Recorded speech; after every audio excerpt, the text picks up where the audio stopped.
when you start to do that, when you start to think through how can I use my content as a way to go ahead and knock down objections so I don't even have to deal with them when it comes time to sell, that's when selling gets to be easier.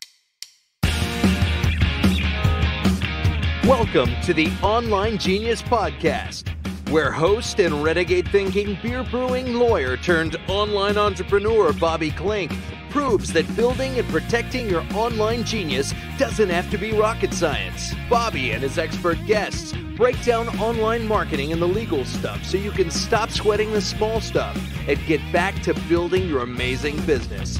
Now, here's your host, Bobby Klinck.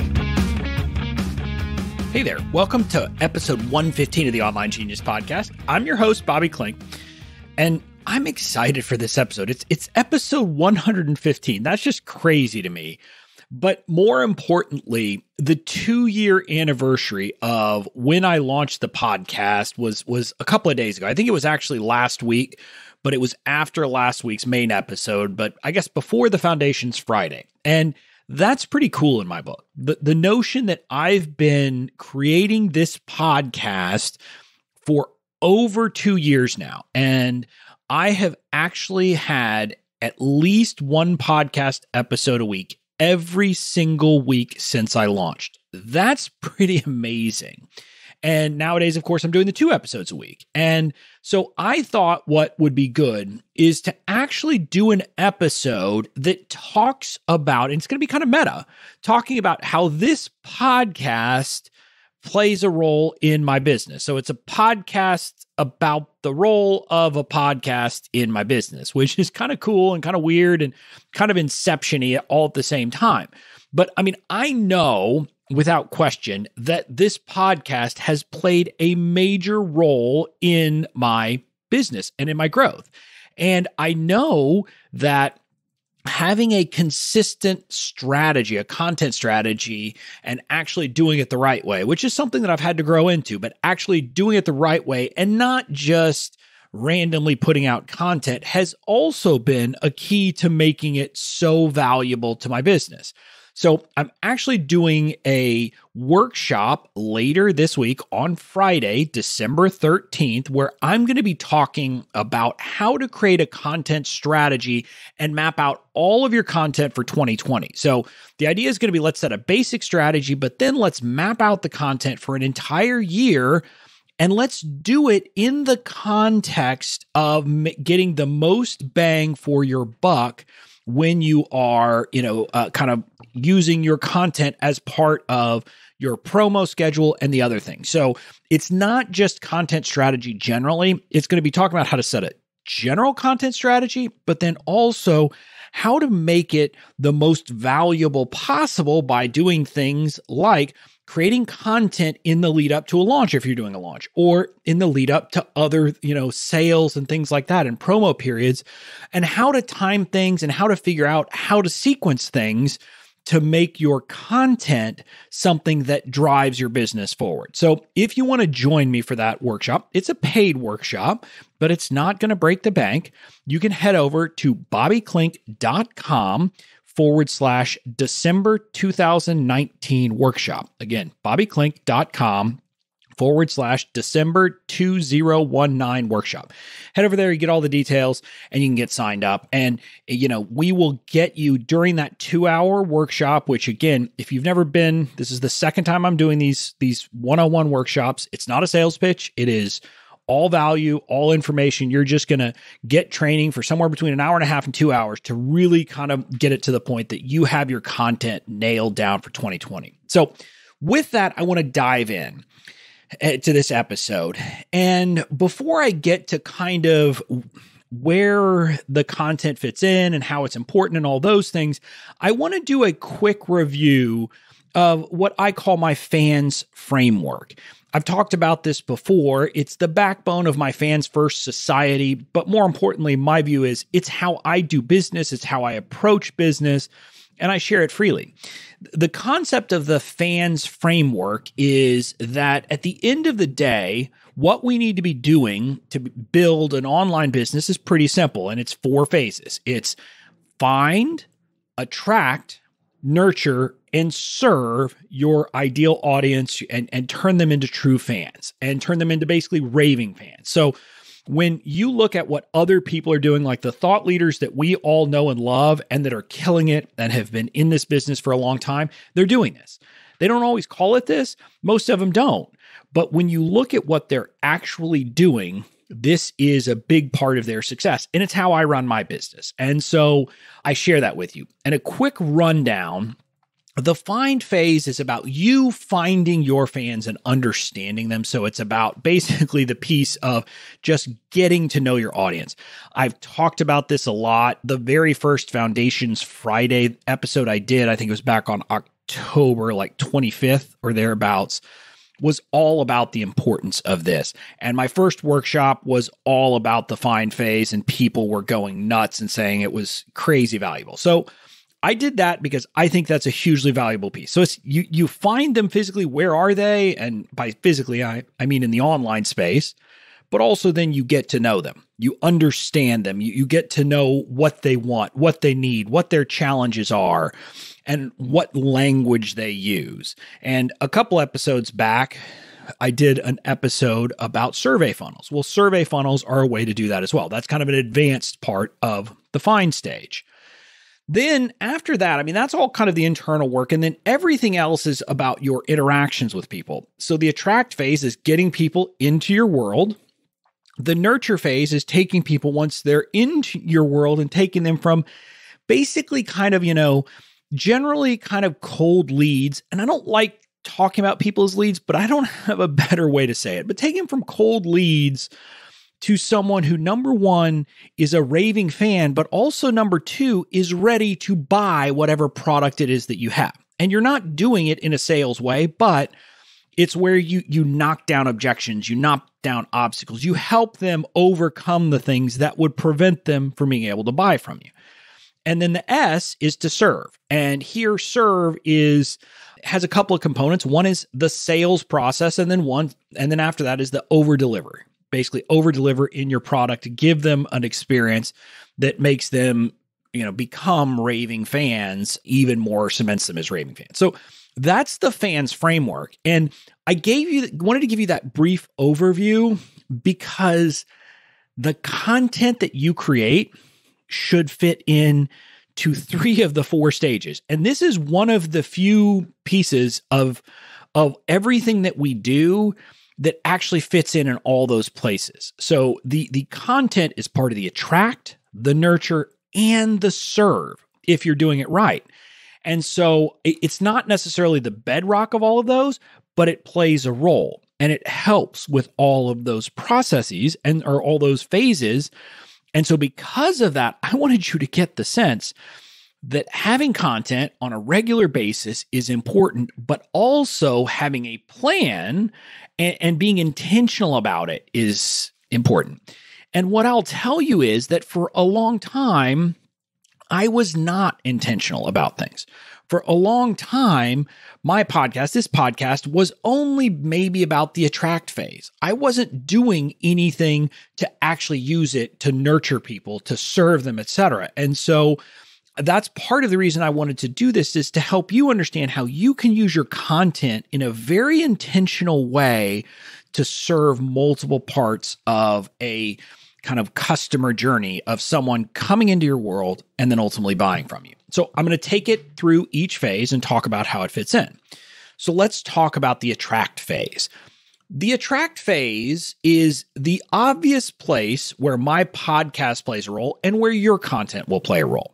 Because the content you put out there is generally going to be the thing that someone first consumes from you.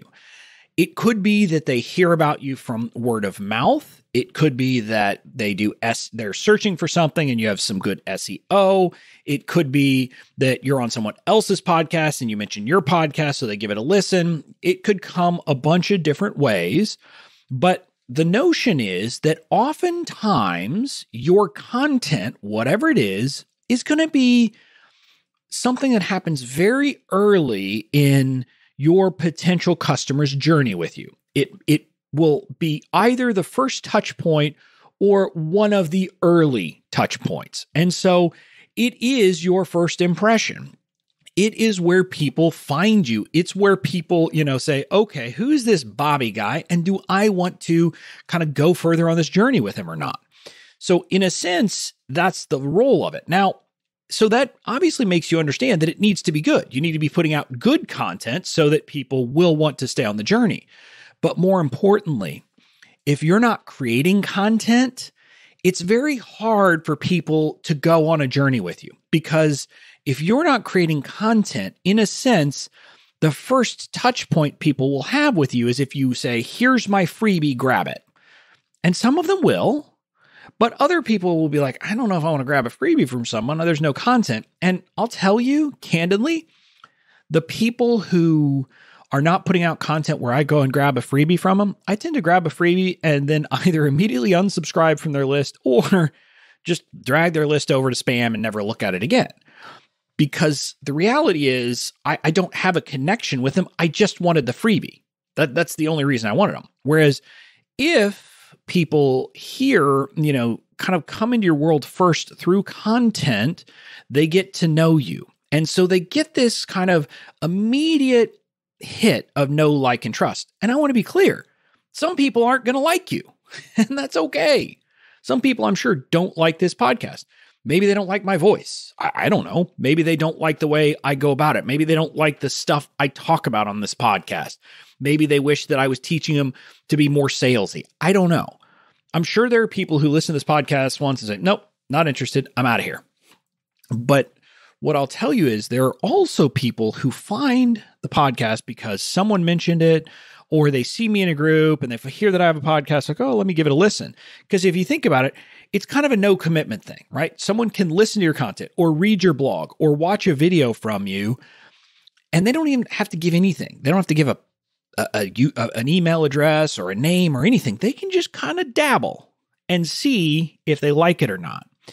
And so that's kind of the way people start to come in. And then here's the other thing, though. What I've found is that it's really great because you end up getting people who binge. So there will be randomly, I will have something sometimes happen where, and again, it doesn't happen as much now because my download numbers are big enough that I don't notice an individual's spike in a day. But when they were smaller, I can tell you, I would sometimes see, like, on a random day when I did not release a podcast, where suddenly I would have this huge spike in downloads. And what I came to understand was that what would happen is someone would listen to one podcast episode, they would like it.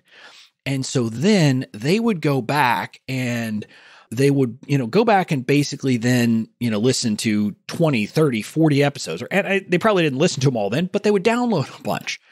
And so it gives a way to kind of give that immediate, ping to somebody that you can kind of get things working in, get kind of people drawn into your world. Now, that's the obvious piece of it. But again, then another way that your content will serve your attract phase is that kind of once you bring them in to that first little bit of attract, you're also going to refer to freebies and send people from your content to freebies. And I don't want to make this complicated. Some people create a new freebie for every single blog post or every single episode. I don't do that, never have. But if you've listened to this podcast, you've certainly heard me, for example, mention, hey, why don't you, if you need a privacy policy, you can go grab my free privacy policy at, now I would say bobbyklinck.com/free privacy policy. Or I've said, hey, if you need to, get information about what legal templates you need for your business, you can get a free legal assessment. Head over to bobbyklinck.com/free legal assessment. Or actually, it's just legal assessment, not free. Or maybe I said, if you need help getting started with content strategy or list building, you can join my free business building bootcamps. Head over to bobbyklinck.com/BB bootcamps. So you've heard me do all of that in these episodes. And so in a sense, that's the way someone comes into the podcast, or in your case, it could be a podcast or a blog, and then they like it, and you immediately give them a call to action that says, hey, and you're not even saying, if you like this, go to here. But implicitly what you're saying is, hey, if you like me and want to be part of my world, go get one of these freebies. And maybe it's just one if you just have one, but you point people there. And so you give them a very clear, very easy way to go from someone who simply consumes your content to being on your email list. And that is an important first step. Now, at other times, you've heard me invite people to the free Facebook group, because that's another way that I can attract people into my world. And some people I know would rather just join a Facebook group. They don't want to grab a freebie, or it might not be that. It might also just be that they will be easier to reach on Facebook than via email.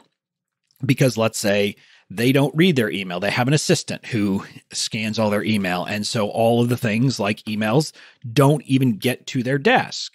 So you can see how you think it through and say, what is the journey I want to take people on? And your content is that first hook, and then you start them on the journey from there. So that's a big part of it, is you need to start them on the journey down, from not being at all in your world on the way to buying from you. And again, I want to be clear. I don't want you to feel like this is crass, that I'm talking about, turning them into buyers. But look, let's be honest. We are in business. So at the end of the day, we want people to buy from us. And again, anyone listening to this podcast would know that my heart is in the right place. And I know that I'm simply serving 80% of the people who are on my list in my world are never going to buy from me. And that's fine. But we need to be thinking through ways that we would try to get people to buy from us, etc. And so that's how the content is going to fit into this attract phase. It's the first thing that hooks them, and then you point them in the right way.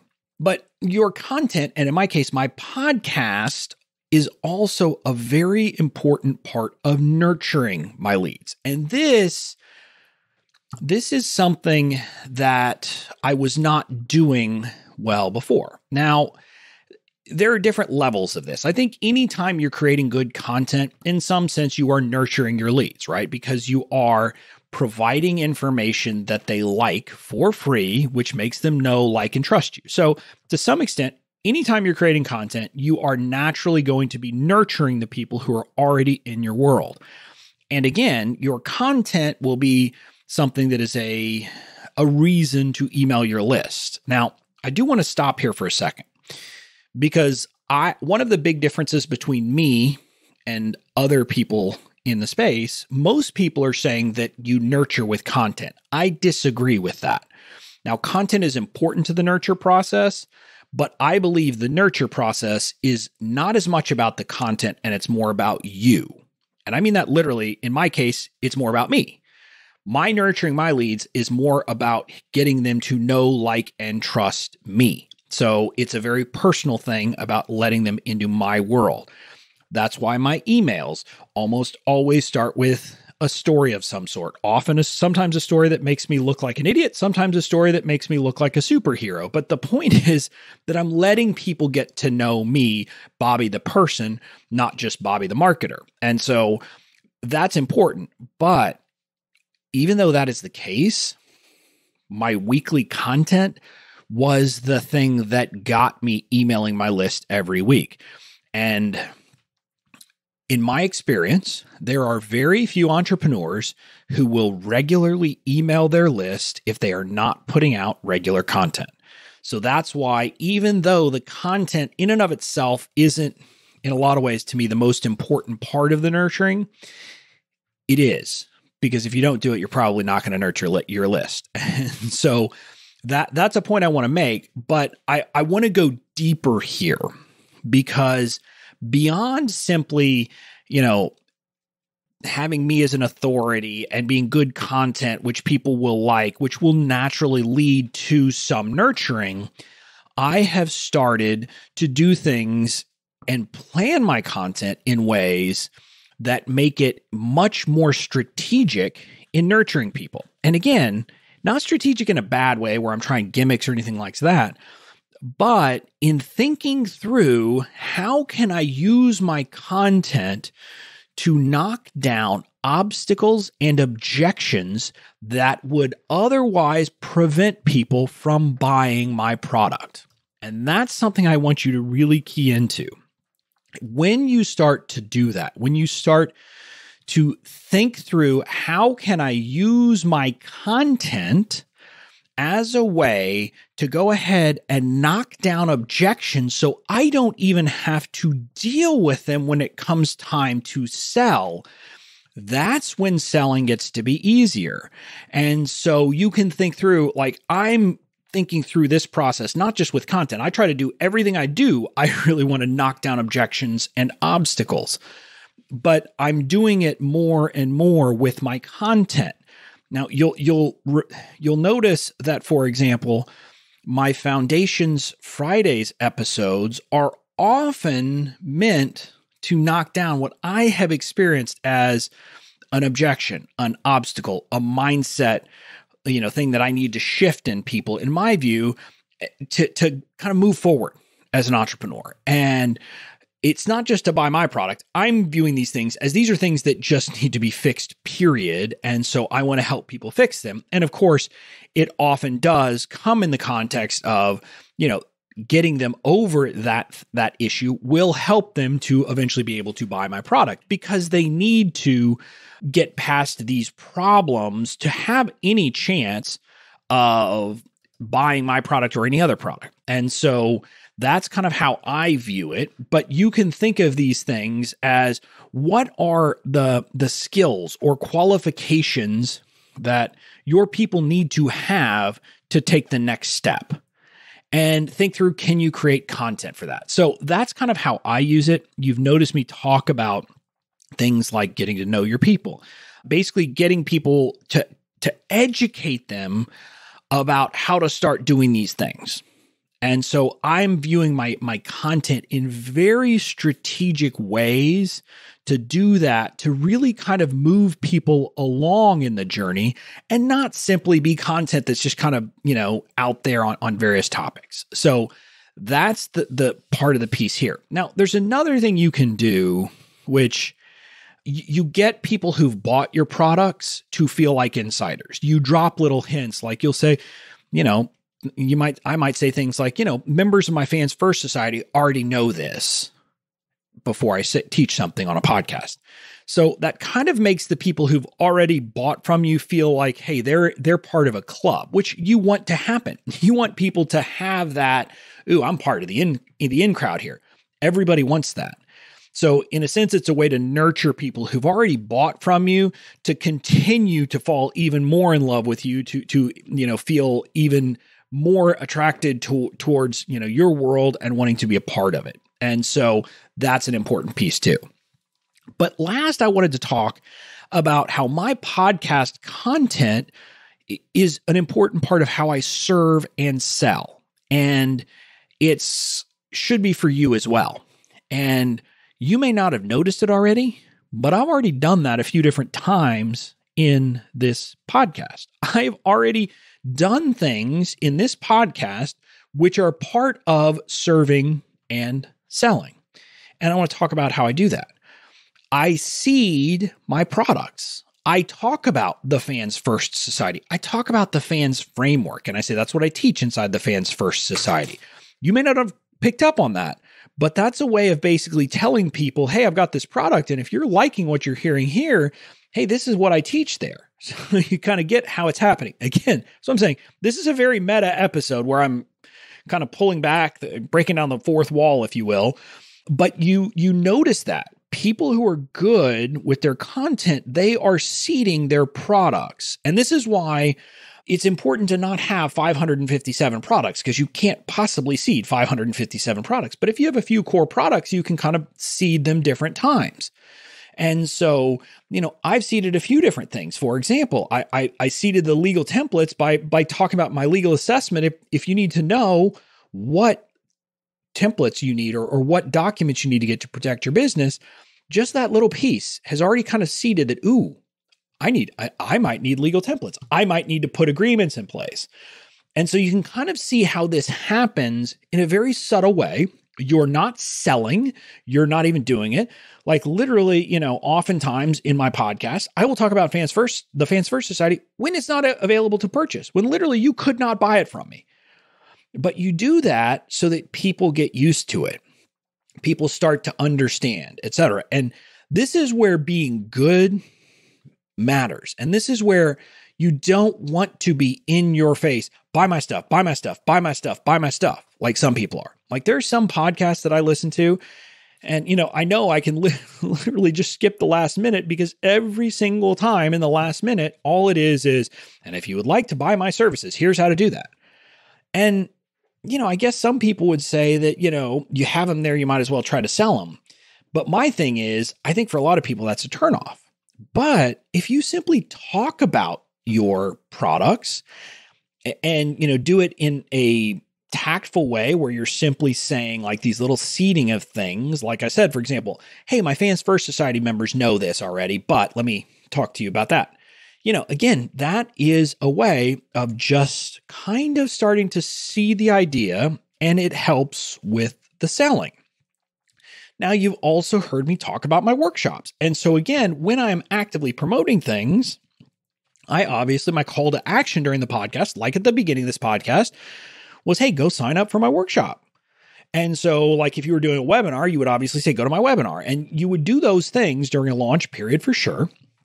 But you also want to be intentional about things. And just so you know, that's kind of this intentionality is what we're really going to be talking about during the workshop this Friday, because what I want you to be doing is start thinking through, how can I start planting seeds very intentionally, say in the month leading up to a launch?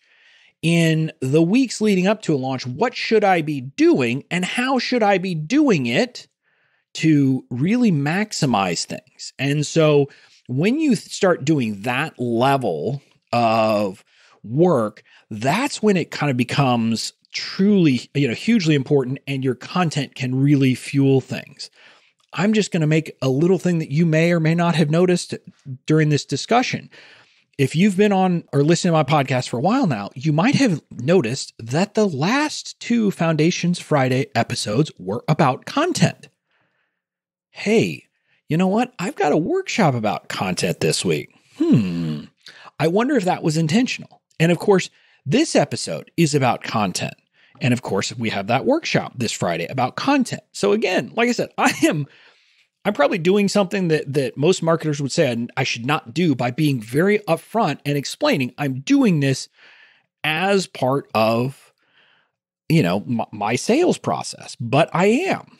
And I'm delivering value along the way. I'm letting you learn from what I'm doing. And so there's nothing, kind of slimy or salesy about it. I'm just doing it.